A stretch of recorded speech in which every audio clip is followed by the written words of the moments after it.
All right, welcome back to another USL show. We are almost back to full strength. We have found some stranger amongst the way in Phil Talks Footy, who we were talking before the show. We had a lot of fun soccer we got to watch today. We've seen it all over his Twitter account. I mean, if you didn't watch the Nottingham Forest match, I mean, it was a pretty good penalty shootout. But hey, listen, it was pretty great and all, but Orange County has the best penalty saver of all time, and it's not even close. So, Does but anyone else giggle every time they see the Nottingham Forest crest? Like I giggle every time I see it. it's just a tree. It bothers me that one of the R's is lowercase. Is it I've never really? noticed that. Is it really? Hold In on. their Pause the stadium, show. in their stadium, one of the R's is a lowercase R. Or sorry, the E is a lowercase E. Yeah, the E is lowercase. It's the E. Yeah. Everything else Oh, is wow. capitalized. The Oh, E is the only thing that's lowercase. Love that. Speaking of the stranger we found, Phil, welcome back, my man.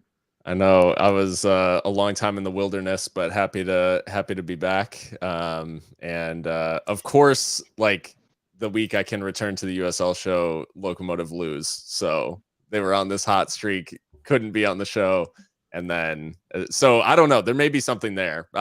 We'll test that theory, I guess, in the future. The USL show curse is real, and we all know that. The only one that has not truly been affected, everybody has. I mean, Loyal got canceled. I mean, Greenville started off horrible. I mean, Ryan's team is still on hiatus. John decides to go over to Sacramento, and suddenly they just start losing. Legion are still bad. It's just real. It's just a real thing. Sorry, Tulsa. God. Gio, how you doing, dude? I'm good, man. I've missed you guys last week. I had a good week. We had some good wins in Greenville, so the curse is not still here, thankfully. Take it to El Paso, I guess. But or El Paso or Tulsa. But no, I miss you guys. I'm happy to be here to talk about some of these games from last weekend. So, Alan, it's going to be a minute before you get to watch some soccer. Hey, but at least you got to watch the what were they? Is it the Soccers? Yes, got to see the that, now so- 16-time champions, San Diego Yeah, Sockers. see, you traded a soul for COVID cancellations. I guess. The most successful soccer franchise in North American history. I mean, they also have the longest Liverpool win the streak. Soccers of England. Maybe I don't know. I don't know if that's a direct comparison. They also own the longest win streak in professional soccer history. Just don't ask the Phoenix fans; they'll tell me it's not a real sport. No, things are going all right. I ended up going out to the movies on Saturday night, which was wild. Like I was gonna go see Colorado Springs, and said we went and saw that was it Everything Everywhere All at Once, recommended on this show. We had no idea what it was about, so we're like, let's go see it. And we walked in, we're not looking it up, we're not Googling it, we're not doing any background research. We just showed up, and it was wild. So we enjoyed it, we loved it, but it was wild. I just did an interview with Legion's new number 9, Eddie Horvat, and they have this thing that they do, Movie Tuesdays. And I asked him what was the worst movie he had seen, and that was the one. He said he was like, it's crazy. There's too much going on. I can't follow it. Everything and everybody's on drugs, and I didn't understand it. And I was like, cool, got it. So there's your recommendation. Although that recommendation definitely made me want to watch it more. What about you, Ryan? How you doing, my man? Doing all right. Been a crazy week for USL as when we have some really exciting results as the European leagues are getting to the business end of their seasons, with the American leagues just heating up theirs. So just kind of getting into it, there's a few results I want to talk about in W League and then in League Two. W League, we started seeing our first repeat matches, which was really interesting, I guess, because we saw, I think, it was Detroit City and Racing Louisville play 0-0. And then just a couple days later, they play again, and Racing Louisville wins 2-1, which is cool. But, I mean, it's a little strange, I suppose, that two teams play in the same week, not even just a full week apart, but like 4 days apart. It's a little bit strange, is it not? Yeah. There were also some other matches. I mean, hey, Gio, your Liberty get off to a great start. I don't know if you're allowed to talk about the Charlotte W League team. Are you blocked there as well, or? I'll have to check. I'll take a break and go check. I don't think I followed them out of fear that they'll block me too. But no, it was a great game. I watched. They had a little bit of a delay because of the storm that was around here and over there. But it was a great game. It was back and forth. I really enjoyed, and I like the quality that I saw. We have some great talent, and I think the league in general is going to be really fun to watch and really competitive, especially here on the East Coast. And I'm excited for the home opener on Friday. Yeah, I mean, super pumped about that. The kits are nice too. They are. Yes, they are. It's been, I think it's just been cool to see the amount of teams that like a lot of these brands like that are now like expanding into clubs that have W League teams, like started as, amateur men's teams like a long time ago, like AFC Ann Arbor, Kalamazoo, like a lot of these teams have been around in like the lower league soccer like scene for quite a while. So for them to be fielding now like full-fledged women's teams is just, it's great to see. And I think we've talked about it on the show before, but yeah, the growth here is cool. And now like these are some super competitive matches, like Detroit City and Racing Louisville. Those teams are serious. So yeah, it's great to see. For sure. And I think this is something whenever we talked to Betsy, we were talking about just whenever you have things like that, you're creating not just these entities that you can enjoy, but you're starting to get a real feel of a club, right? And that's been really, really, really cool to see. I mean, like we saw with Liberty. Liberty is the only one that didn't take their, I guess, parent name with Triumph, which on one hand, I do kind of wish they would have stuck with Triumph for that kind of consistency, but also the Liberty branding, A1. But yeah, you're talking about teams that are in the W League and League Two. I mean, there were some good results. If you guys saw the pictures from One Knox, their stands were packed. It didn't look like there was an empty seat in there. I can't wait to see what the guys at Kit Season have to say about Vermont. Cool. I mean, early on, it has mountains, so it's S tier crest. They're off the bat, yeah. Yeah. It's hard to mess that one up. They're just incredible. And it's a Vermont team that picked up their first win in their first match of League Two with a 4-0 victory at Boston City. Yep. And then the one big highlight I think that came out this weekend, we see with the two-time defending USL League Two champions, the Des Moines Menace.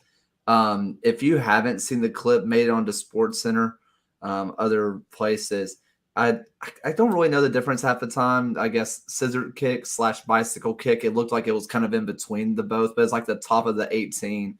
And a lot of those you see, especially at any level, they just kind of loop in and they just kind of fall in. That was a banger into the top of the net. So if you have not seen that highlight, definitely go check it out. It was fine. It was no big deal.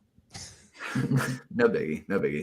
The wild part is he pops it up to himself. Like that's the craziest part. Was like it wasn't like he was taking it out of the air. Like if you ask him, I'm sure he's like, yeah, I did it on purpose. It looks like maybe a little bit of a mistouch, but he's like, well, all right, I'm gonna go for it, and just yeah.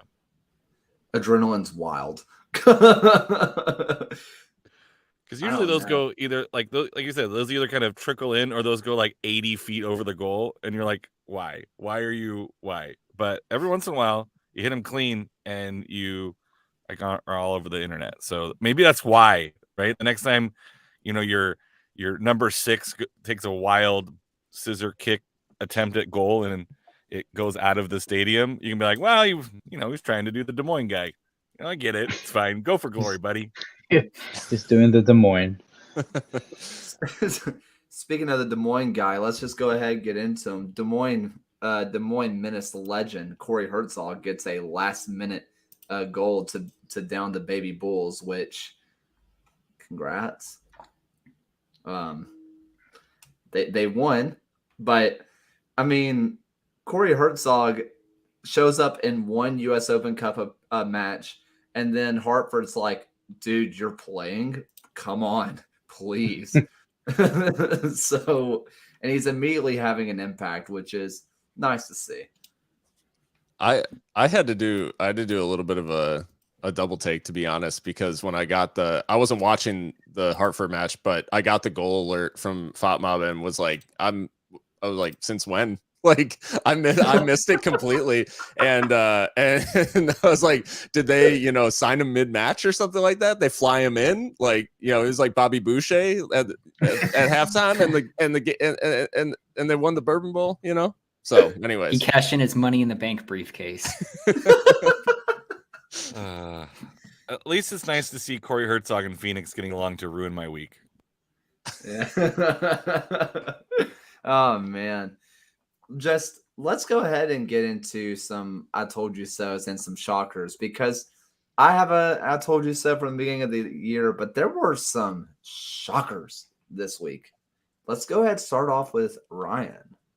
If we're going to look at shockers this week, I think we've already mentioned it, but Phoenix 5-1 defeat at home. I've actually written down a few stats. It's the first time since October 2018 that they've conceded 5 goals in a match, and that was Las Vegas. And it's the first time since July 2018 against Fresno that they've lost by 4 goals in a match. And you have to go all the way back to 2017 May against Reno for the last time they lost 4 goals at home. So that was like a historic occasion from the Tampa Bay Rowdies to go into Phoenix and get a result like that.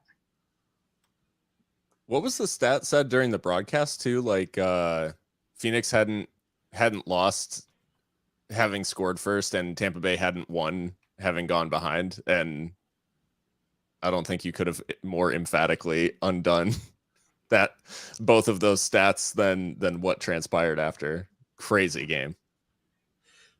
I mean, I mentioned this and I threw this out on Twitter, and then I immediately got backlash for it, but I don't think I'm wrong still, to be honest. It's just the fact of who could have seen this coming. And a lot of people immediately said, well, if you've ever watched a Phoenix Rising match this year, yeah, maybe. But the amount of people I saw that were legitimately like, this is a bad Tampa Bay team, bad in air quotes, for their own standards. This is a poor Tampa Bay team going against Phoenix. In Phoenix, they have no chance. Take away the own goals. Who would have realistically picked a 3-1 win for Tampa Bay unless you're a Tampa Bay fan? I certainly didn't. I didn't either. It's on the internet that I didn't. Yeah. We're all guilty. I mean, on form you wouldn't have picked it. I think the crazy thing is we've all probably to a certain extent been like looking at this Tampa Bay team and being like, when is it going to click? Because all of us collectively like said at the beginning of the season, like, this Tampa Bay team is stacked. They're ridiculous. They're going to be so good. They're going to be unbelievable. And like, they haven't been, but each of these goals that they scored, especially the first 3 that they scored in the first half, were so demonstrative of like what this team is capable of. And I think like if this is the level that they start clicking at, it is going to get scary for a lot of teams in USL, because this is a good team like at its heart, and it just hadn't been coming together for them yet. But yeah, it wasn't a matter of like, 5 fluky goals or something like that. I mean, those first 3 goals, it was just, they were absolutely devastating. They were unbelievable. And yeah, I just think I just think, man, like this, if this Tampa Bay team clicks like this week in and week out, like maybe they are who we thought they were. I mean, I'm just going to go ahead drop my I told you so, and I've been dropping this one pretty regularly. But I said at the beginning of the year that Jake LaCava was going to be the most important player for Tampa Bay. And a lot of people were like, have you seen their lineup? And I was like, my response was, have you seen Jake LaCava? The dude is nuts. And with what Tampa's trying to do this year with press more and pressing a whole lot more, I mean, who else is going to be better at pressing the ball than someone who's coming out of the Red Bull Academy? That's all they do. He was born to play this kind of role. That's my I told you so. And until something horrible happens, I'm just going to keep banging that drum all year long. And if you're Phoenix, like how do you approach like your next match kind of moving forward after a performance like this? I mean, this was 5 goals they conceded before a red card in that game.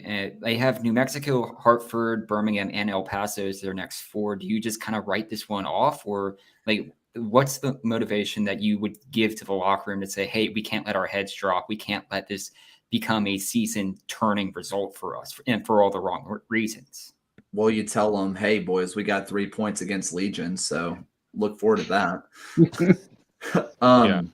I mean, I think Andy's right talking about that press conference is like why coaches shouldn't do press conferences when they're angry. Like, it's okay, like, to take a beat. I thought his responses were interesting. Rick Shantz's responses were interesting. The question was like, did the fans deserve better? Which I think was a weird question to ask to begin with. And his reaction, I think, set a lot of people off. But the one that was notable was when they were talking about possession. He was like, we're never been a possession team. We've not been 50 to 60%. I was like, we can look that up. In 2019, they had 55.8% possession, 4th in the league. The next year was 16th in the league, then they back up to 9th. This year, they're 22nd in the league with 45.9% possession. So they might not like be a possession-based team per se, but they're not possessing the ball as much as they normally would. And I think their shot totals are down. I think I think some of their numbers are not where they probably would be. Yes, they have some key injuries, and that's part of it, for sure. And that's got to be frustrating for a coach to know that there's all this pressure put on you because you're Phoenix and you're not living up to that standard yet. But I mean, do they have most shots in the league? Is that where they are right now? I know that they're 79. Their goal totals. That's what it was. Shots on target is not first or second, and goals are not first or second. So it's like you have this high standard of who Phoenix is, and then when you're like 4th or 5th instead of 1st or 2nd, it's like a big deal.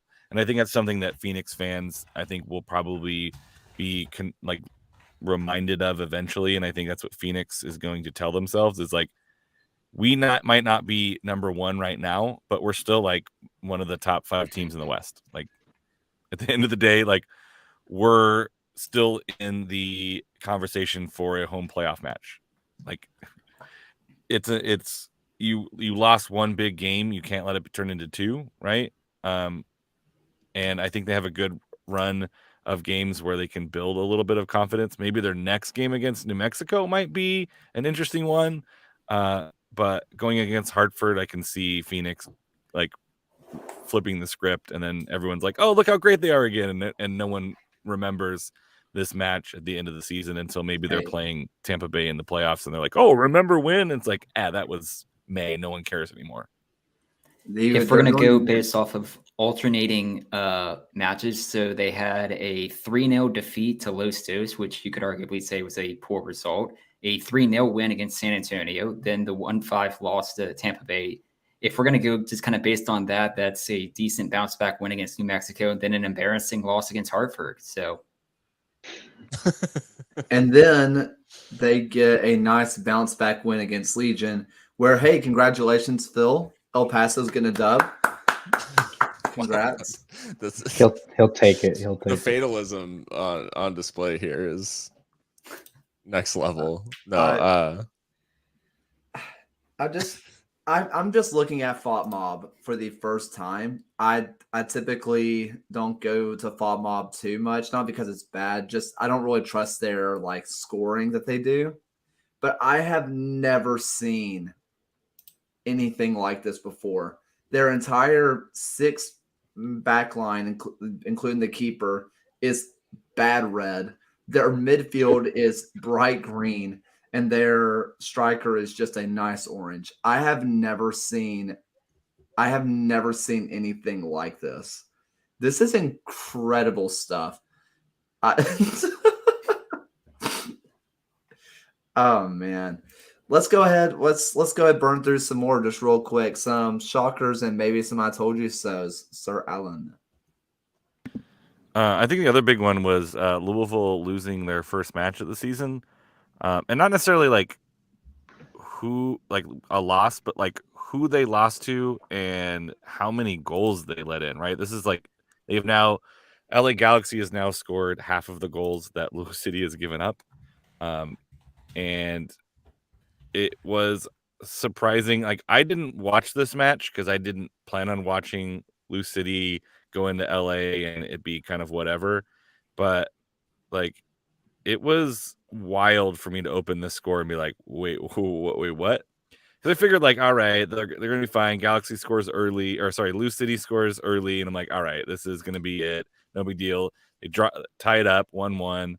I'm like, okay, that's fine. LA scores. It's going to be a while. Louis City scores second. I'm like, okay, here we go. This is going to be fine. And then LA Galaxy scores again. I'm like, oh, dang, what is happening? And then according to the USL website, LA goes from 2-2 to 4-2. There is no third goal. It is in there somewhere. There it is. It's not highlighted. But penalty, I think. Yeah, it was pretty surprising to open up that score line. And then I guess a collective I told you so to Tulsa. Although I picked a draw. What WTF Tulsa? Like what is going, like you're just like playing with our hearts at this point. And I don't like these mind games and emotional abuse that you're giving us specifically, which we know what you're doing. But again, congratulations to Orange County for scoring more than a couple goals in a game.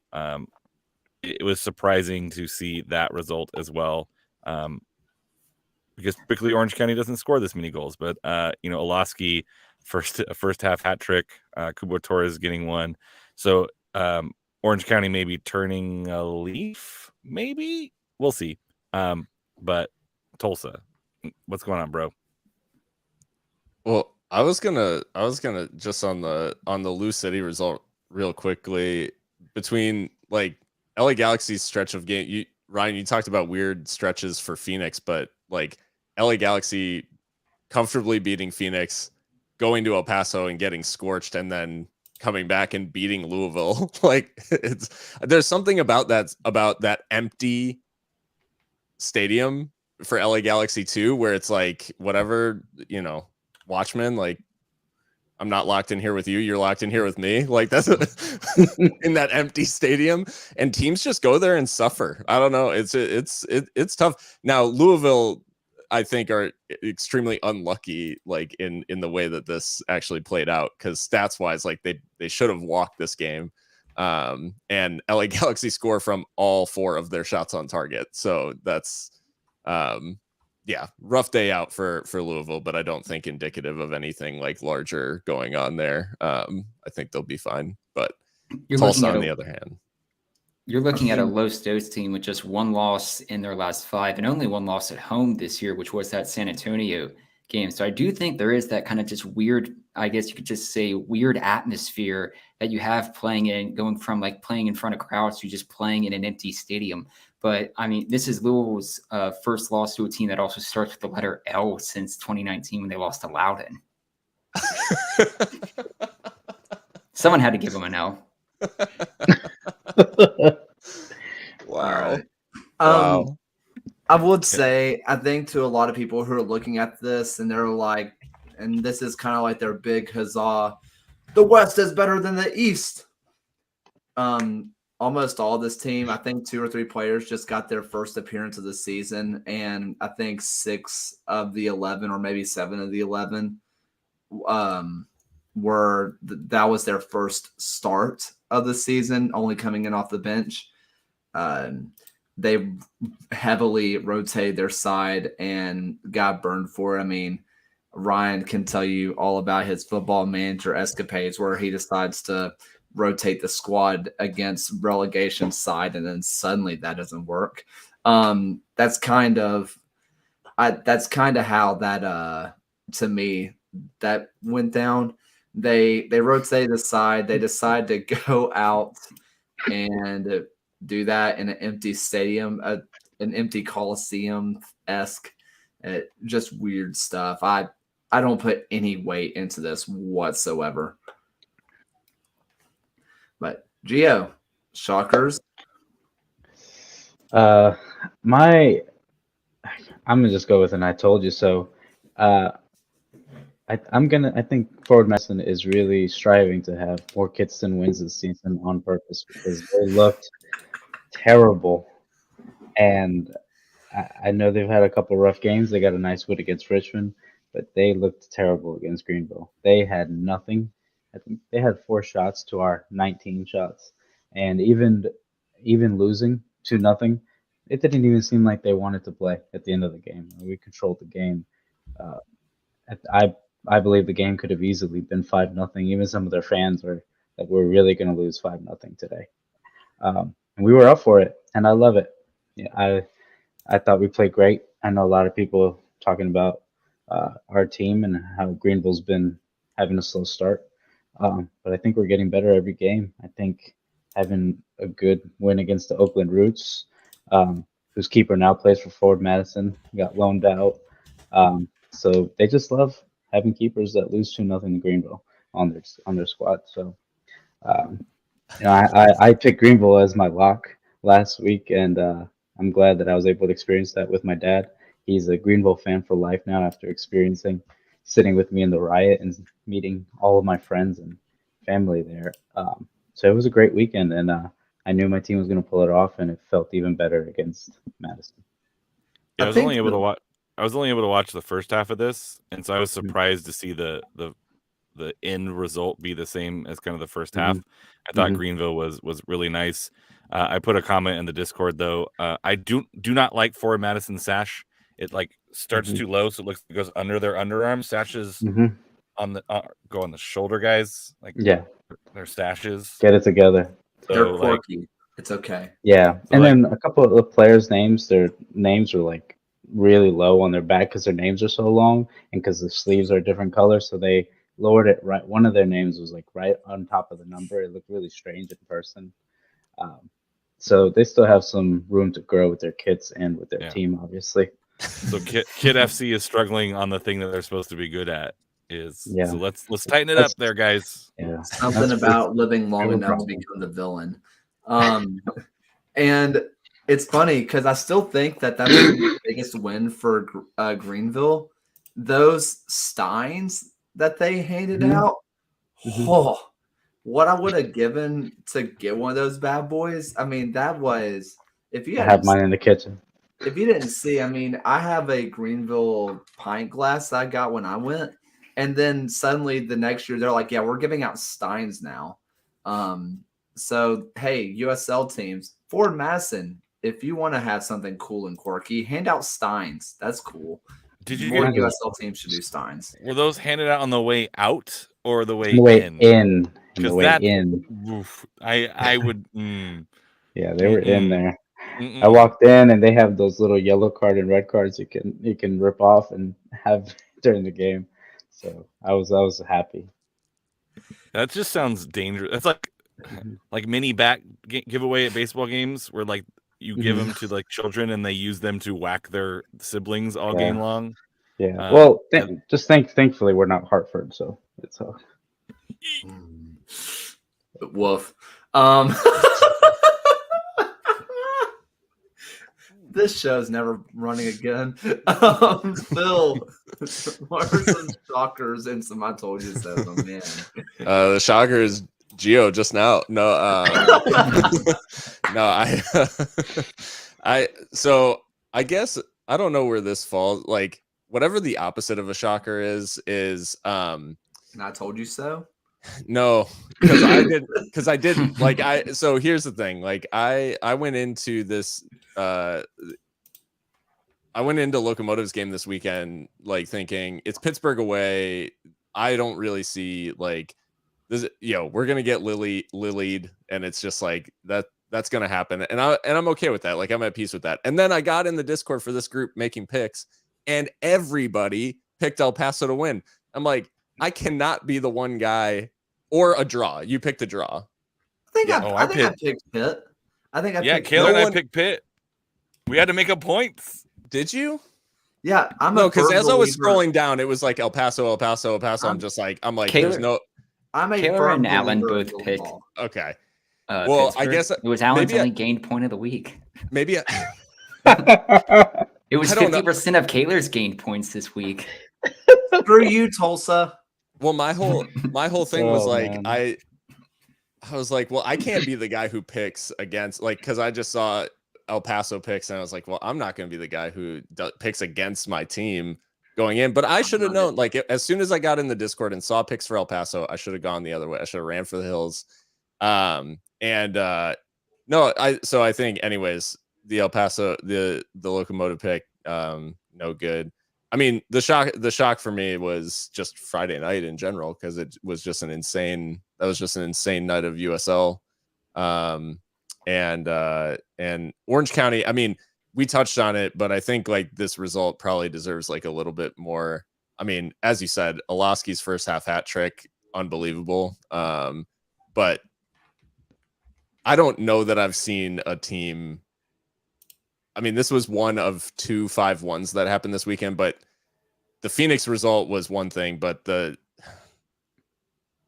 like utter capitulation of this Tulsa team was like genuinely stunning to watch, because it like, I think we've seen that this Tulsa team has been a little bit unlucky. Like there's been a lot of like weird stuff that them.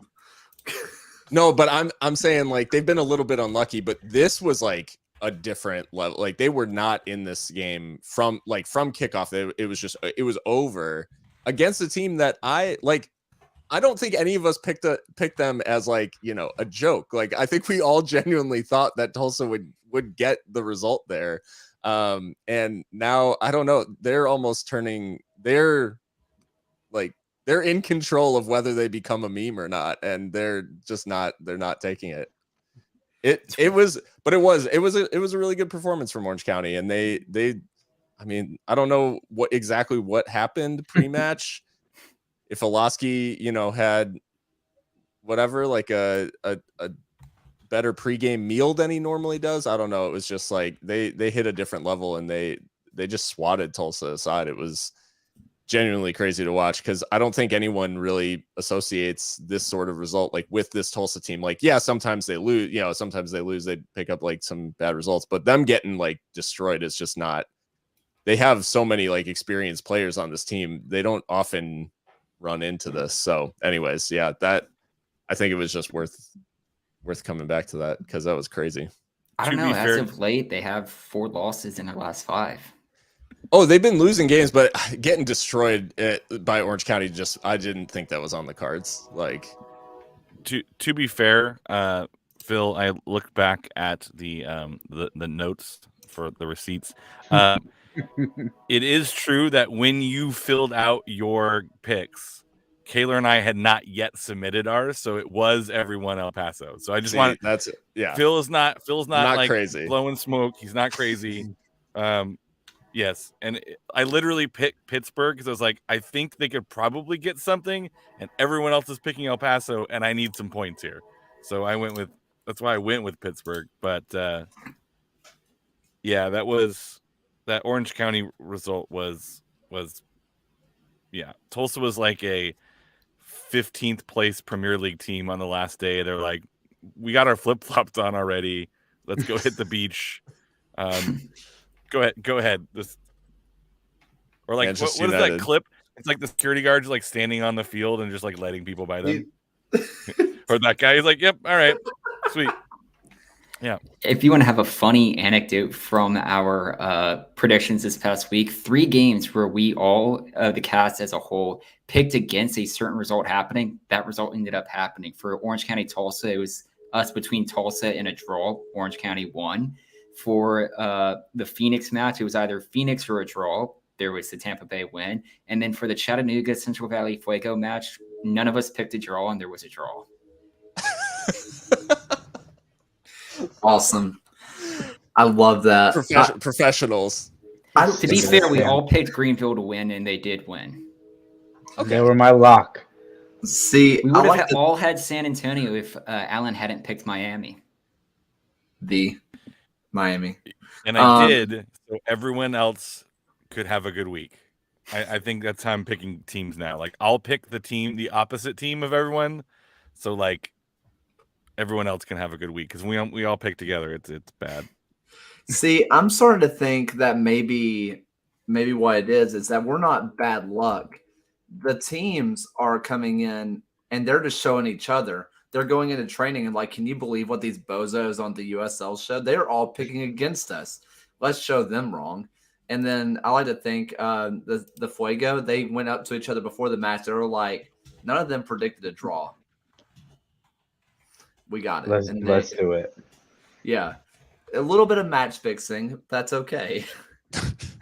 It's just stuff for the locker room wall. They're putting screenshots of the USL show up on the locker room wall saying they said you can't win, and it's just we're giving these players an extra level of motivation. Essentially, is what I'm saying. They have our faces with ours right up on the locker room with our predictions.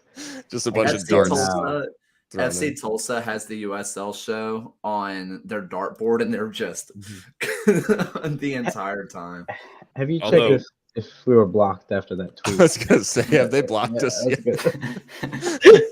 Every time they lose, I am going to respond with their list of graphics.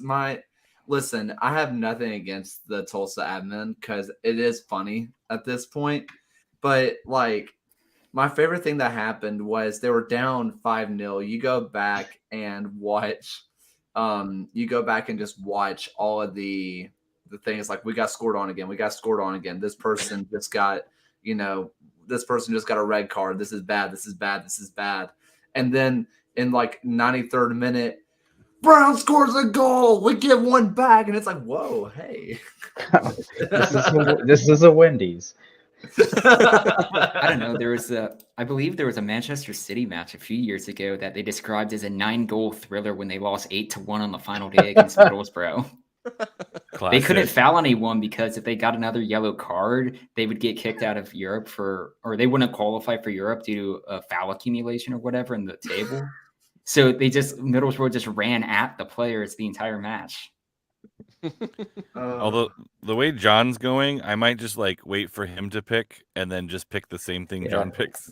We're gonna have to start doing it anonymously. Oh man. Speaking of picks, let's just go ahead and get stuck in on this one. We didn't really talk about them that much, but Detroit City beat the Chess Piece boys because of course they did. Congrats. The Miami FC versus Detroit City. Start off with Phil. I picked Detroit in this one. I think they had that little blip, and they've bounced back. They have an extremely small squad for whatever reason. It's working. Their lack of rotation seemingly is beneficial to them. And then, they've had a couple of guys who have had to slot in. I think Carl Wimet actually got a start in this one because of an injury to a defender. Someone missed out. Can't remember off the top of my head. But anyways, like they've made do with a relatively small squad, and I think their system just works, and this Miami team hasn't clicked to the level that I would have expected. So I think Detroit get the result. Gio. There's going to be a pattern here. I picked Detroit to win simply because John picked a draw, and I need to catch up to him. And so I picked F in Detroit for that reason alone. And they've looked decent. I watched the Open Cup game, and I think they look pretty good against Louisville, and I think they'll pull off a win here, and I hope so for my sake in these picks.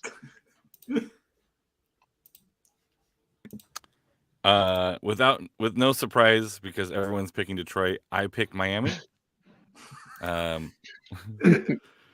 Because again, if we all pick Detroit, then Miami's gonna win.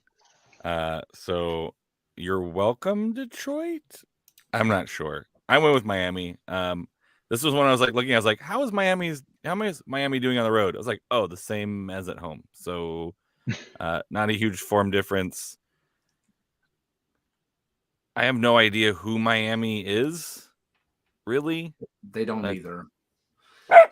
Neither does Jasper. He is mad about it. Mad about it. Should I change? No, he says stick with Miami. So we're going with Miami. You're looking at two teams that are you're looking at a Detroit team that is tied for the most in form in the past 5 games in the Eastern Conference alongside Memphis. And if you look over in the West, it's with Colorado Springs and San Antonio, just for how well they've been playing lately. And just like we've mentioned, we're just not sure what this Miami team is like. So I'm backing Detroit to win one. But the one concern I would have is just their 2 wins and 2 losses on the road this year. So they could be susceptible to another tough road outing. Yeah, I went with Detroit here. It's not really I don't want them to go down my throat, but at this point, it doesn't really matter. This isn't really me picking Detroit City, even though I think they've been good this year. This is more or less just me picking against Miami because they haven't done anything to really impress me. I mean, they got a 0-0 draw against Legion. Like, get your 3 points, losers. Come on. What are you doing?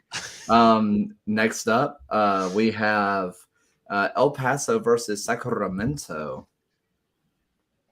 Yeah, well, first, thank you, Eric, I don't know how I forgot Matt Lewis, the Detroit defender who was hurt this past game, because Locomotive legend spent some time on loan last season, did not make an appearance. So he's actually a really good defender, and he's been good for Detroit. But a little fun fact. Anyways, Locomotive back at home against Sacramento, a Sacramento team they lost to on the opening day.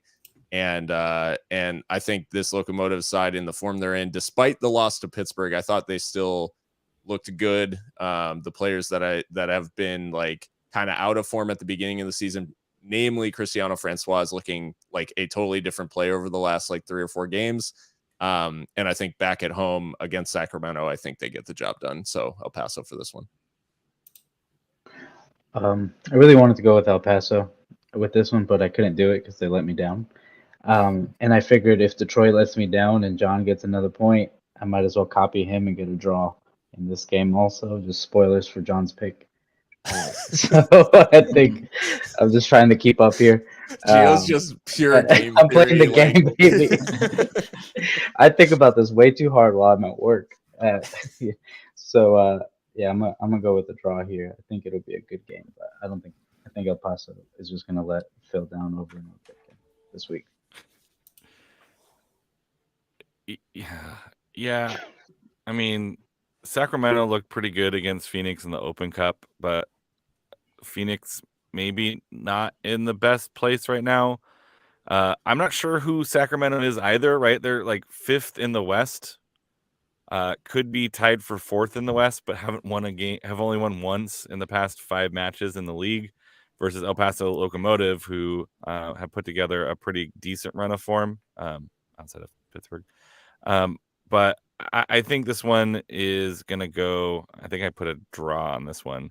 Yeah, I think Sacramento is coming into form of their own. I think they're going to be able to equal El Paso. It should be a fun match. I think it'll be an entertaining one. This won't be like a 0-0, but I think it's they're going to, which a phrase I hate, share the points. Like they don't share the points. There's 3 points. Each of them get 1. Where's the other point go? Like it's not a sharing points. It's like Garbage disposal. that's fair. They give it No to one the wants. ref. No one wants to let. Yeah, no the one wants to be ref. the jerk that takes the last point. Like, no, go ahead. No, you. And then it's just it goes rotten, and then you have to throw it out in 3 weeks. No, they the teams pull on the last point, and whoever gets the bigger side of the point gets good luck. You know. Nice wish point. Ryan, this is an interesting stat. If you can somehow pull this one out of your tail like you normally do, who is the best team this year after a draw? Like which team has gotten the most wins after a draw? Because who is the luckiest team? Who's pulling the most bigger point of the points? Surely there's some kind of betting stat in there. I'll We'll have find to out. find one, but you're looking at an El Paso team who has still scored a goal in every single home match they've had this season as a sort of bright side, and you're going up against a Sacramento side who has scored no more than 1 goal in a match on the road this year. So it looks like a more tough task for Sacramento in this match than it would appear on paper. I mean, if they were going based off of their form, like Alan had said, that was just 1 win in their last 5. And El Paso was just coming off a 6-match unbeaten run prior to this game. So I'm going to take El Paso in a win at home this year to get them back above the playoff line. Yeah, I'm also taking El Paso here, mainly because John isn't around here to push his Sacramento propaganda upon me. I'm able to think freely now. And so in return, Phil has shown up and started speaking his propaganda onto me, and I'm believing it. So I'm taking El Paso on this one. Next up, we have the big winners of the week, Rowdies versus the Pittsburgh Lily Balls. I have this as a false summit for Tampa Bay, who get humbled by Lily and get brought back down to earth. So despite my praise for Tampa at the top of the show, I think I don't know, this Pittsburgh team just seem to win. Like, I don't know, they just get the job done. So yeah, I think they make it a nice boring affair. Would you say they win no matter what? No, I would not say that. No. Yes. That's it for me. Oh man, that's it. That's a mic drop. So I wanted to go with the draw, but I think the Rowdies are gonna start a nice run of form after the big win. So it was funny. I was just looking at the scores. I fell asleep because the game was late. So when I woke up the next day, I went to go check the scores. Like, oh please, I hope Phoenix won so I can get some points in this prediction. And when I saw the score, I was in shock. I had to watch the highlights and everything.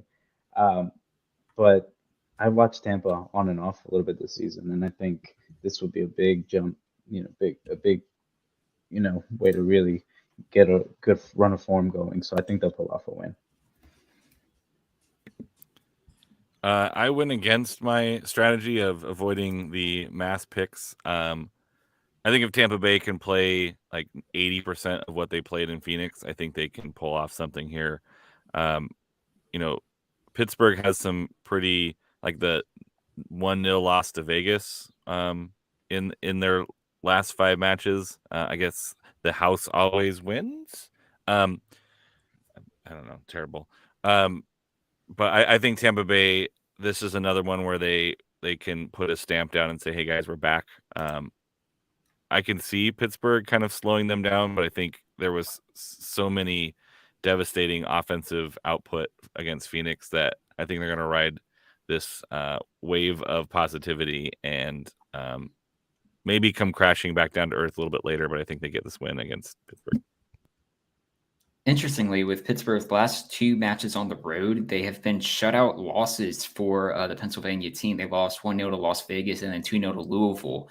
If you're looking back through their last 5 games, outside of those 2 losses, you're looking at 3 wins at home, all of them being shutouts. I think This is a really interesting match just in terms of style. Like, you're looking at a Tampa Bay team who has just been so chaotic in their scoring recently, having 12 goals over the last 5. And it's coming up against a really well-performing Pittsburgh team. But I have to think Tampa Bay just rides the momentum off of this past win and gets a victory over the Riverhounds. Yeah. What's the Thanos quote? Dread from it, run from it. Lily ball arrives all the same. Yeah, this one feels like a Pitt win. I don't, even after the win that Tampa Bay had, I'm still not believers. I can't tell if it was fluky. I can't tell if it was the day. I can't tell if they turned a corner. I just don't know. Pitt, you have more of a known commodity. I mean, on one of their away losses, one was Lose City. That's not fair. They're stupid good. The other one was Las Vegas Lights. There were people in beds on the sidelines and Elvis impersonators that would throw me off too. So, yeah, I'm taking Pitt on this one. Next up, we have San Antonio versus Colorado. And is this a battle for the top of the table? 1v2. Phil, what's happening, man? Well, it's a game of like really, I don't want to say similar styles, but the stats are, jarringly close. 19 goals for Colorado Springs to 16 for San Antonio, 8 goals allowed for Colorado Springs to 7 for San Antonio. Like, it's two teams that have kind of, I guess, replicated this or really similar sort of results and form over the start of the season, despite the fact that I think we all kind of collectively think of Colorado Springs as an attacking team, but and San Antonio is defensive, but I really don't think that's the case. Like, or not starkly so. So anyways, I'm picking Colorado Springs to come out on top in this one. I think San Antonio, for me, have slowed down just a little bit in the last few games, and I think Colorado Springs find a way. I think it will be extremely tight, though. I think we're looking at like a 1-0 or 2-1 or something like that. But I think Colorado gets it done. I picked San Antonio mostly because their fans are so nice to me and call me smart, and they just compliment me every time I pick them. So it makes my day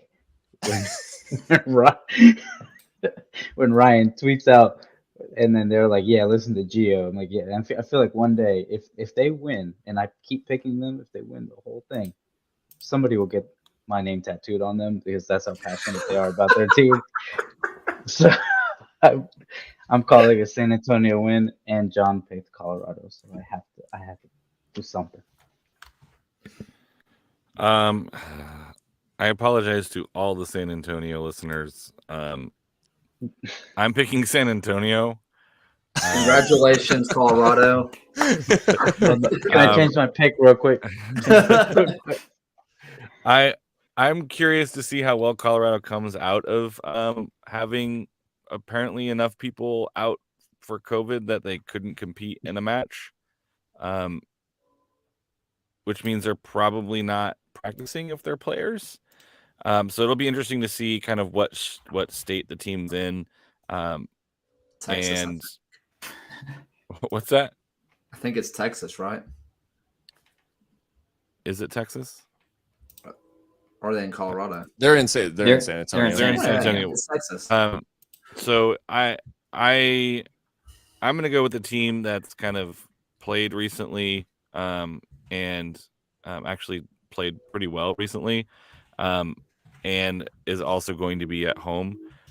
So I think if this was in Colorado, I would probably pick Colorado, but I'm gonna pick San Antonio.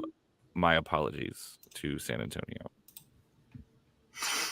Is this the redemption arc for Allen? We shall see. Probably not.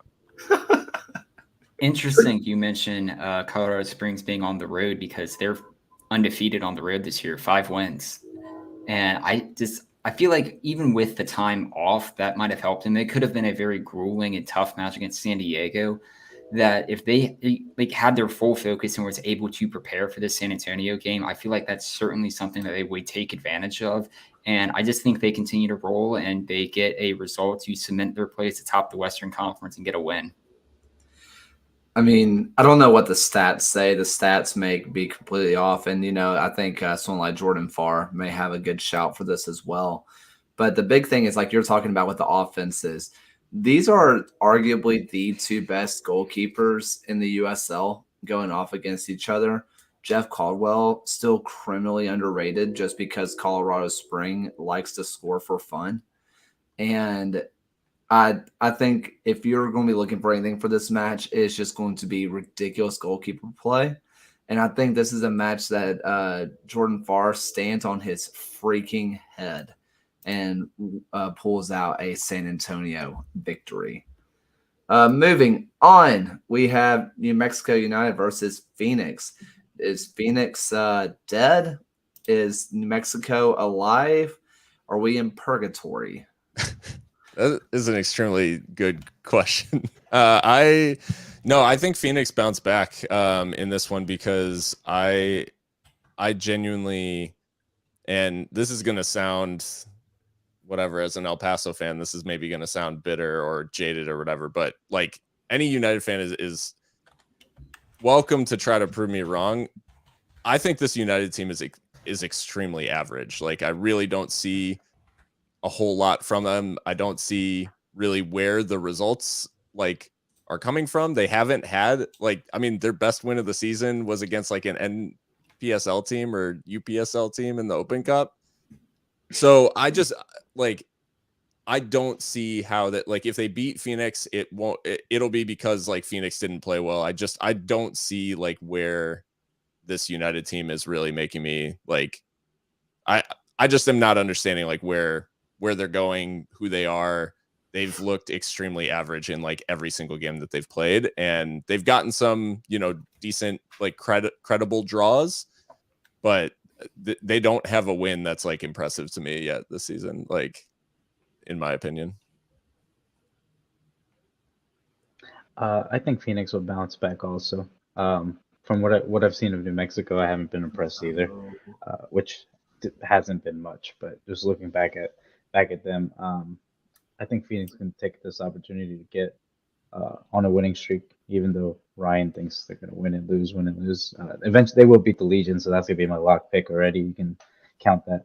But for this week, I see them bouncing back after a big loss. I think they have the quality. I like what I've seen from them. So I chose them to win. Phil, I would like you to apologize to Charleston Battery for calling them a MPSL team, although they are certainly playing like one would play in the USL. They're not Zing!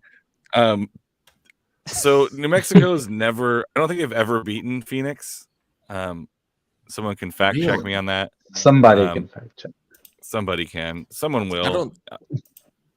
I have it being 4 wins, 3 draws, 0 wins, 3 draws, and 4 losses. That might be. Oh, I think they beat them in the Open Cup in their first. Fake result. That doesn't count. So Open Cup's not real. I'm trying to prove to United fans that I'm not that. So New Mexico hasn't beaten Phoenix in the league play. So they haven't got 3 points from them. They have not gotten 3 points. So I am riding that trend, and I am definitely going to pick a draw. I think it's just going to be weird. It's going to be a weird game where New Mexico figures out a way to get a point off of Phoenix and then celebrate that as a win.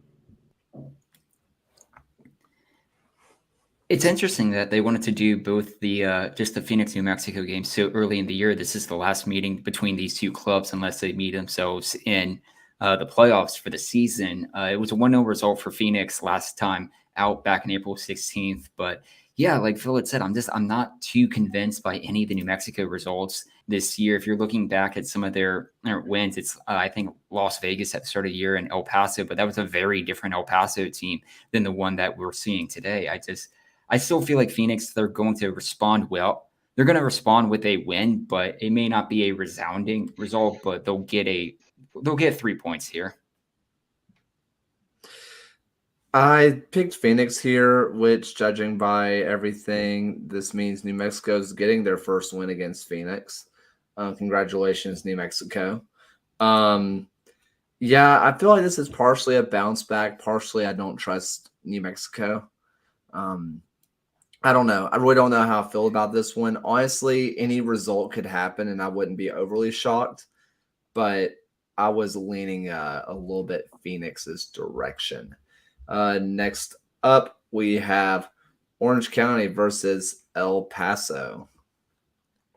I've done a very stupid thing and picked El Paso to win twice, so they almost certainly won't. But I do I really do think that I think with El Paso, as long as they have their attackers available, I do think that they can get at this Orange County side, and I think the solidity that El Paso has shown defensively recently, it does help nullify that Orange County game plan, that typical Orange County game plan that we are often used to seeing. But yeah, I think Locomotive get a win and get six out of 9 points this week. Nice. Wink. I picked Orange County to win this one. They had a big win. I think they keep going. I don't think Locomotive can pull off that many points right now. And I would love to be told wrong because it's your team and I love you. But I picked Orange County also to differentiate from all the other picks. Even though I didn't see all of them before, I had a feeling El Paso might be a favorite for this one. So I'm going Orange County. Yeah, so Orange County, El Paso. The teams either score 2 goals or no goals, and neither side has won match against the other since 2019. They've only played each other twice since then, so it's not that big of a deal. But I am going to say we're going to get our 3rd draw in a row for El Paso and Orange County. Again, maybe not as exciting of a match, but I think there's going to be some goals scored. El Paso win on short rest. Why not? It's USL. Weirder things have happened. And so I think they are coming off before the Pittsburgh loss, they did have a 9-point week where they won Saturday, Wednesday, Saturday. So they have done it. I think it's probably going to be like a repeat of the last time they played. A couple goals scored each side. The team settle for a point. Yeah, it's interesting just mentioning their history. You also have to go back to 2019 to find the last time that Sacramento won in the state of California against any team since they've been in the league. That was a 2-1 win against Sacramento. So I feel like it will be an interesting one as well, but I'm going to pick that form to continue and have Orange County get the draw against El Paso. Yeah, I'm taking El Paso on this one. I think I'm partially believing way too much in the USL show curse. I think Orange County was blessed, and I don't know. There's also just the fact of that was so unusual from Orange County. It's hard for me to see that continuing. There's kind of that concept of they scored their goals too early. But for Orange County that is built off of just defense and just hunkering down, it almost feels like that might be a literal thing for them. So I'm taking El Paso, but I'm not exactly confident with it. Next up, we got some kind of match, and that is Rio Grande versus Loyal. Yeah, In got Loyal, and this is my lock this week. Ever since Mark Lowry won in Edinburgh for the first time as a head coach in his time in USL, their form at home has completely gone. Like, any magic that was connected to that stadium for RGV is apparently just completely shot. They've been just in awful form, like at home and away. I think their only win recently was Monterey Bay, maybe at home. So yeah, I think Loyal take care of business, and this RGV team is just not very good, I don't think. I'm going to jump in just real quick. I just need to ask a question. Monterey Bay, their keeper was pulled at halftime, right? For Dallas J to come on. Was he hurt or what happened? Does anybody know? Okay. I mean, if somebody knows in the chat, because I was looking through and I started watching that match from halfway on. So I thought Dallas J started the match, and then I go back and check later, and he was substituted in, which you never see a keeper subbed unless it's like injury or like someone's in the doghouse. So that was just weird for me. See Cincinnati and Greenville Triumph legend Dallas J. Hey, Yes. Guam International. Yes, Dallas Guam J. International World Cup qualifying experience. Mother of Dragons, first of her name. Like,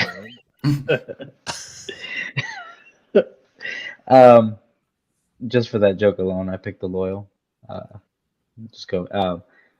I've enjoyed watching the Loyal play this season, and I don't think Rio Grande I don't think they look good at all. The few games that I have watched of them, some of the results they've gotten or lack of. So I picked Loyal.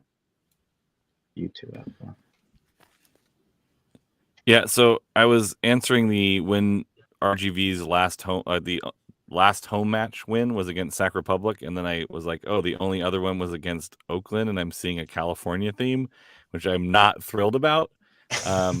But I am picking Loyal. They are not my lock because again, I just can't trust RGV yet. Like, I realize that their home form hasn't been as great, but it is like the Bermuda Triangle down there at times where good teams go to die. San Diego last season went in there and gave up a toward the end of the match goal and lost 1-0. So this hasn't been a place that San Diego has had tons of luck in their short existence.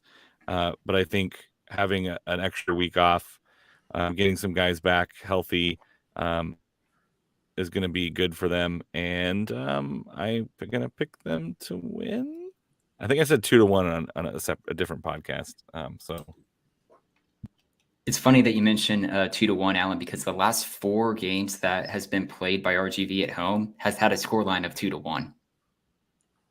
Only one of those they ended up winning, though. That was the that was the 2-1 win at against Sacramento at home on April 23rd. But you're looking at a San Diego team who has had 4 consecutive results on the road this year. You have to go all the way back to March 23rd for the last time they didn't pick up at least a draw or a win on the road. And that was also the last time they were shut out in a 1-0 defeat to Tulsa. So I would back San Diego to win this one as well.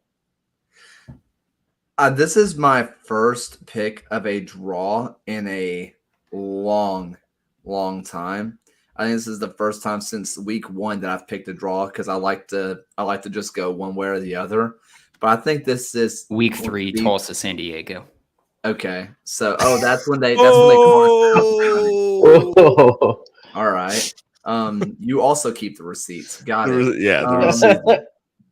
Come tax season, Ryan delivers. Actually, no, I take that back. You picked Birmingham v. Miami on the week 9. So within that was obvious. 2 weeks.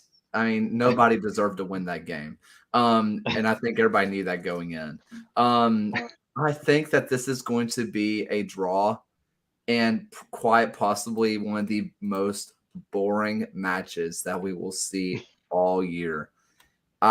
This just feels like one of those matches that RGV comes in and says, we are going to play the ball in the midfield. We will not let you get past the midfield. We don't want to go past midfield. We are going to stay right here, and this is what we'll do. And Loyal will just be like, okay. That's when they play Oakland Roots and just boot the ball to Kyle Vassell and let him just work some magic. Yeah, I mean, that could happen, but this just feels like it's bound to be one of the worst matches that we're going to see this year, and I just feel it in my soul. I remember the last time we said it was going to be one of the worst matches we saw this year, and it ended up being a 3-2 Monterey Bay win over Oakland Roots with a last-minute winner. Yeah, but that was 2 teams with a bad defense. This one is RGV, who they don't have a good defense, but yet somehow they don't. I I don't know. Is it because it goes studs up on everybody and nobody wants to run at them? I don't know. They confuse me. Are you sure with Birmingham playing at home to Vegas, you're saying this is the most boring match? of the week? Yes, Vegas right. is going to win 4-0, and that's Oh obvious. goodness. Cal Danny- Jennings is going to get another hat trick against Legion because that's his favorite thing to do. He's going to get sent back up to LAFC where he's promptly sent back down. It is the circle of life for Cal Jennings. Next up, we're going to League One, and it's going to be Charlotte versus Northern Colorado. I think I went a little contrarian with this one just based on the Discord, but I'm picking Hailstorm because they went to North Carolina FC, got the win. They went up to Tennessee, got slapped by Chattanooga. They're back in Carolina against Charlotte. They get the job done. It's simply geography. So, yeah, North Colorado gets it done in this one. So I picked the draw for this game. Colorado has been playing away all season, and so making another trip out east, they might as well just stay out east until they get their first home game. With the amount of travel they've been doing, but Insane. Charlotte surprisingly has been better than I thought they were going to be. They beat Omaha a few weeks ago, even though I don't think it was a goal. It wasn't a they goal. they did beat them, and they had a big win against Tucson over the weekend. So I think they're hot right now. They're a little bit of a crazy team. They're going to score goals, but they're going to give up some too. And I really like the Hailstorm, but I can see it going 1-1, 2-2. Para is playing very well, but I think it'll be a fun game to watch and a thrilling draw, not a 0-0 draw, actual thrilling one. One for the neutrals. Yes. Yeah, Colorado has not had a home match yet, if I'm not mistaken. Yeah, they have not had a home match yet. I think they were waiting for their stadium to be built. I believe so. This is Yeah, their that's- penultimate one of the road trip. They have a match against Omaha, and then their home opener in June. Yeah, I picked Charlotte Independence. I don't have a great reason. I think Northern Colorado has kind of been inconsistent, but I think you can say that about a large group of League One teams this year, where teams look good one week and then look dreary the next week. And so I think that Charlotte's been a little bit better on form. And so I'm just going to go ride with the team that has a 3-game unbeaten streak. Yeah, I think I took a lot of this one as just like looking at the form of Charlotte and how well they've been playing. I'm actually going to make Charlotte winning my lock this week, but I feel like it'll just be, like G had said, a really tough match and a really exciting one. You're looking at a Northern Colorado team who still has never been shut out in a game so far, or in the league this year, with at least. But the one at least pause and caveat to that is that they've only scored multiple goals once, and that was 2 goals against North Carolina FC on April 30th. So I'm going to back Charlotte, but I would not be surprised to see this result go against them. Yeah, I'm taking Charlotte in this. They've just been a good team this year, which really confuses me because they didn't sign their first player until like during the first match. They confuse me. I don't get it, but they just started winning. I don't know. Charlotte's weird, but I'm taking them anyway. Mainly because I don't want to be blocked. I like seeing their things from time to time. No, I don't.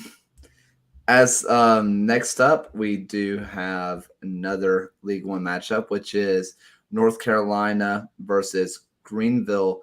Gio, is this the first matchup between the two since the punt? No, we actually tied 1-1 a few weeks ago. Gotcha. Away also. Gotcha. Yeah, I picked Greenville partially because they have, I think, responded really well to that tormented defeat a couple of weeks ago. They've bounced back with a couple of good wins, and then obviously they had the draw in there. But I do think watching that Greenville Madison game, I do think there's something clicking for Greenville. Plus, I mean, I had to pick. I have to pick Greenville because Gio's just such a nice guy. So I love you guys. I went with Greenville also, and I actually made them my lock again for the second week in a row. I think we were unlucky not to get more points out of that 1-1 draw a few weeks ago. We've pulled off wins in North Carolina before, and I think we're really clicking, even with the injuries that we have. We've been playing well with the players we have. We have Coutinho playing really well right now after a little bit of an injury that he had. Alan Gavilanes is tearing it up. I mean, he was my dad's favorite player, just watching him from the start. Aaron Walker, they stole the goal from him, League One. Give Aaron Walker his goal against Fuego. But we got a nice draw against them, and we could have beaten Fuego, I believe, even in their home opener. We beat Chattanooga, who's one of the top teams right now, especially after what they did to the Hailstorm. They didn't even look close to being that good, and we dominated a really, really bad forward Madison side right now, and we deserve that win. So I think we'll take a short trip to Raleigh and come back with 3 points. How did Richmond lose to Ford Madison? How in the world did they lose that match? It was the Henny. Yogi was just like, "Here you go, boys, drink up." Yeah. He wasn't even there. Well, if I knew that, I wouldn't have picked the Kickers. That's the reason why. Anyway, no, I think the reason I'm picking who I'm picking is because I think Gio is a terrible human being and needs to get knocked down a peg. So I am picking Greenville, and they are my lock of the week. So sorry, Gio. It's a little. To be fair, both of you made them your locks, so you wouldn't gain any ground on him. Either you would just both lose ground on the rest of us who didn't pick them as their lock. But yeah, we had all picked Greenville. Sorry, spoiler for Kaler's pick. But oh yeah, the curse. But I'm not even worried about catching Gio. I'm worried about not being in last. By passing Phil. I think that's my target this week. Not being I'm like relegated. Everton right now. I'm just hoping. Me and Alan are just Leeds and Burnley and Everton or whoever you want to be. We're just fighting to not be last. But so whoever gets relegated, we swap out with the new host for the season. It's probably true. I would choose Everton because I did just choose violence. I think I just got a double red card for attacking Gio with. I have never heard somebody attack me like that before. It really hurt my feelings. You've been on the. In any case, I'm Bolt. backing Greenville. Bolt, but Bolt. Secretly, we love each other and respect each other. That was a little personal. Obviously Gio might be the exception, but after this week, the USL show is officially no longer invited to Reedy River Riot tailgates for obvious reasons. Sorry, Greenville. We really did believe in you. Last up, we have Greenville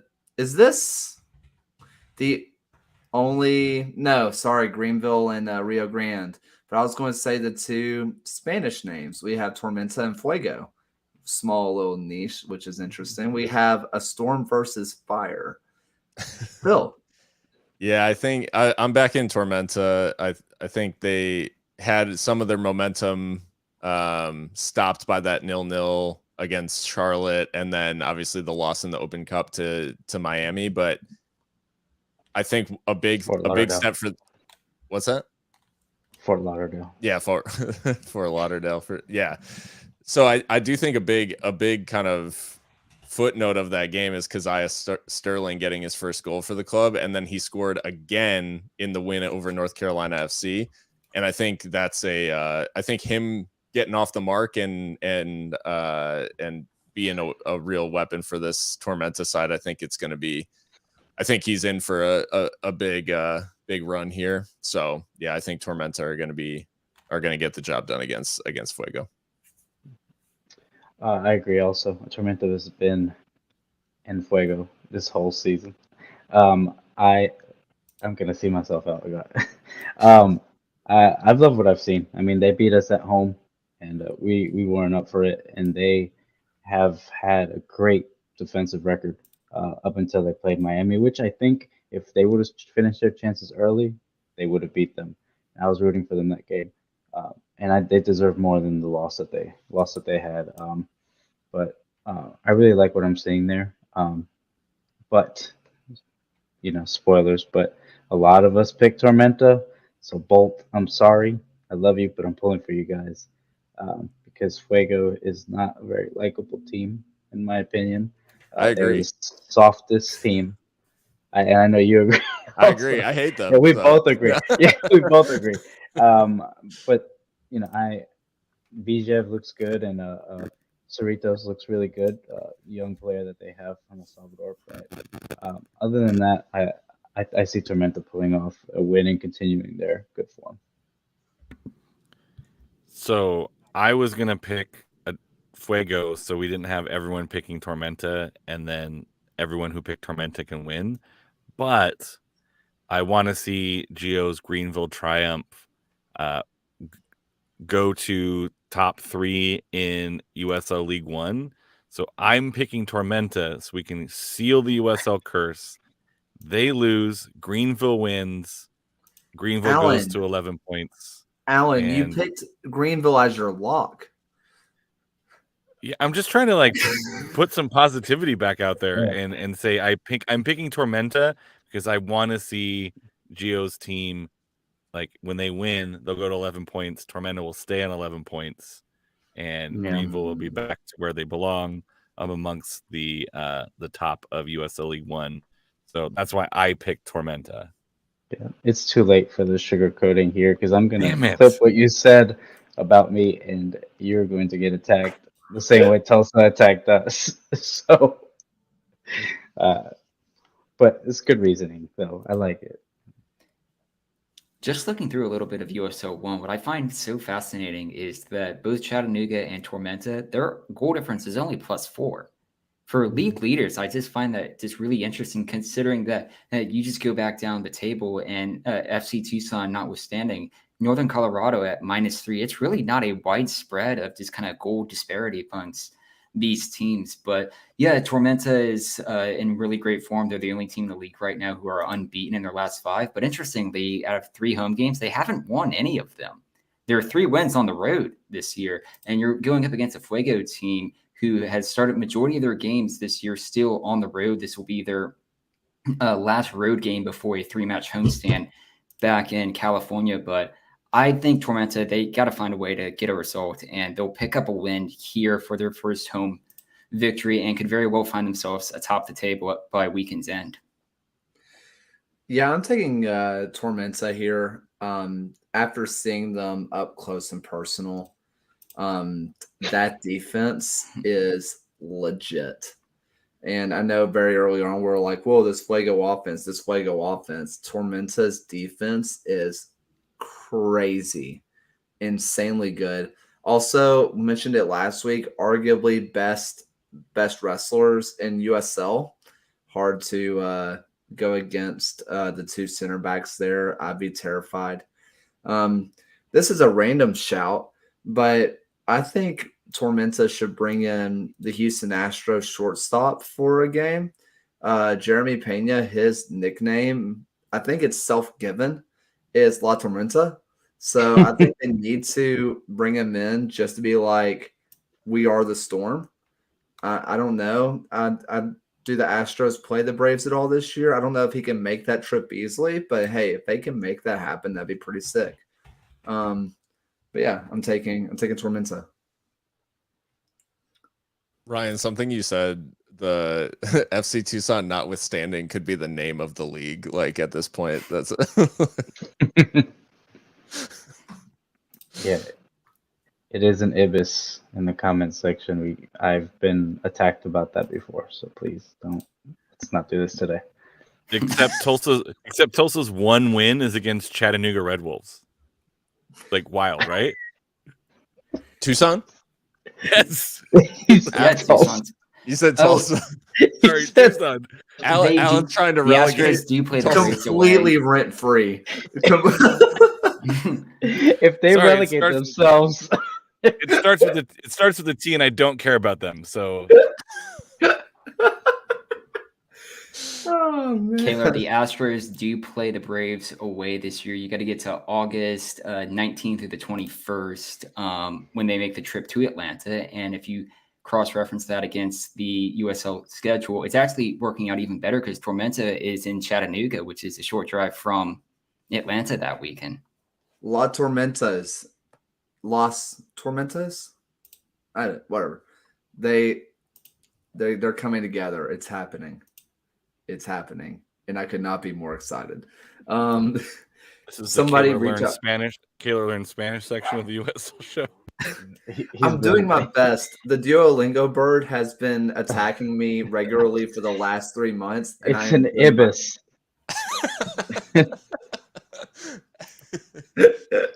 Watch yourself. Oh man. The Duolingo bird has a smart mouth, just like Bolt does. If I'm being... What I mean is that it's an owl.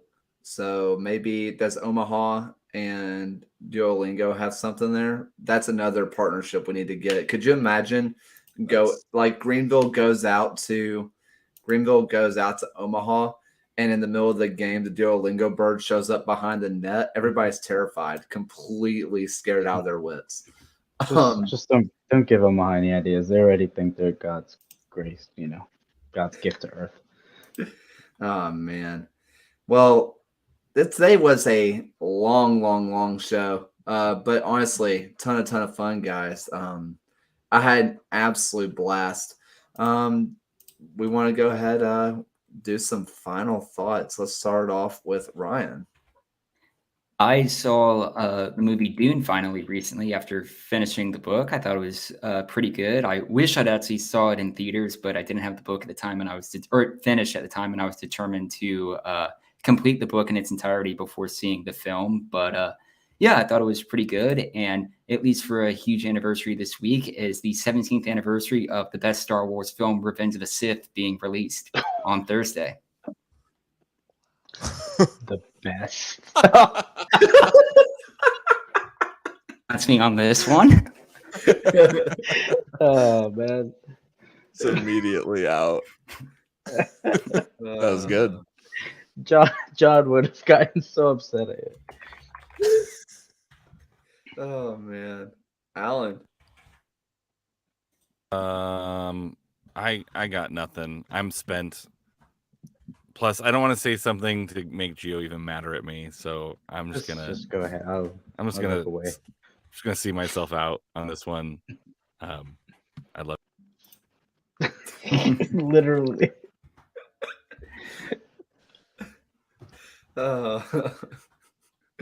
Gio.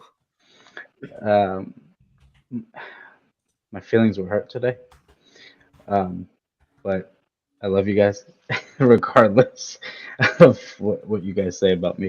I wanted to share just an experience. Over the weekend, my dad and my grandma came to visit, and it was really special taking my dad to the Greenville Triumph game. I haven't been to a game with him since we would go together to watch the New York, New Jersey Metro Stars in Giant Stadium back in the day. So it's a big reason why I was fell in love with soccer. And so it was really fun having him with me and enjoying being with the family that I've created and telling him about you guys and just him seeing me in my happy place, with a bunch of friends and had nothing but good things to say, unlike Alan. So it was really special to experience that with him. So it's, I had a lot of, we had great memories, and it was special, all the love I got on Twitter about sharing that experience. So, I'm just grateful for all of you, most of you, some of the times, and just everybody in Greenville and everybody who's just been so friendly to me and just was able to make this weekend so special. Phil?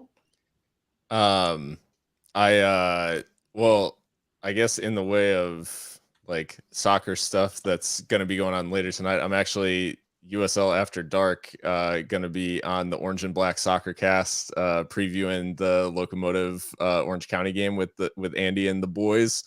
And little preview for anyone watching live is that Milan Olaski is going to be on the show. So yeah, anyways, so that should be cool. And hopefully I don't ruin that too much. And then, I mean, right now it's all like, I was thinking of like non-soccer things, but to be honest, like being a Liverpool fan, like as my, European team, and then with USL going on, like everything is soccer right now for at least the next couple of weeks. And then we'll go from there. But yeah, it's just exciting times with, the end of the league season going down to the final day, and then Champions League final. Like what more could you ask for? Exciting times. Yeah, for me, if you can't tell, like I'm packing because I'm moving soon, so don't know where I'm going yet. That'd be really nice to know. So we'll find out when we get there. This is what's the Grateful Dead song, "Going to Hell in a Bucket," but at least we're enjoying the ride right now. I am enjoying the crap out of the ride, wherever the heck I'm going. So we'll find that out. This weekend, something kind of cool. I'm going down to Clinton, Mississippi to film the first away days in a while. We're going down to do a little bit of League Two away days. So that is super exciting. Super pumped to see the people down. This is a confusing one for me. I don't know if it's Brilla or Bria, because I know their name is technically, Shine in Spanish, but also it's Mississippi, so it very well could be Brilla. I don't know. I'll find out when I get down there, and I will ask some people on site. So super exciting stuff with that. Ryan, it seems like you have something smart you want to say. No, you're holding back. All right, okay. I see the private chat. Thanks. Oh man, but it's been an absolute pleasure being on with you guys. I'm having a grand old time, despite our private chat just being something else. Thank you everybody for listening. Thank you everybody for watching. I'm having a absolute ball being back to full strength. And let's keep this thing going. USL is about to have another electric week ahead. We're back full strength in that as well. So go out there, enjoy some soccer, whether it be your team, another local team, some W League, or whatever you can do. Enjoy the soccer. And thank you, everybody, for watching and listening. And cue Alan's voice. Thank you for watching another episode of the USL Show. This and every episode is brought to you by the Beautiful Game Network. Find podcasts and other written work at bgn.fm. Once again, thanks for stopping by, and we'll see you guys again next week.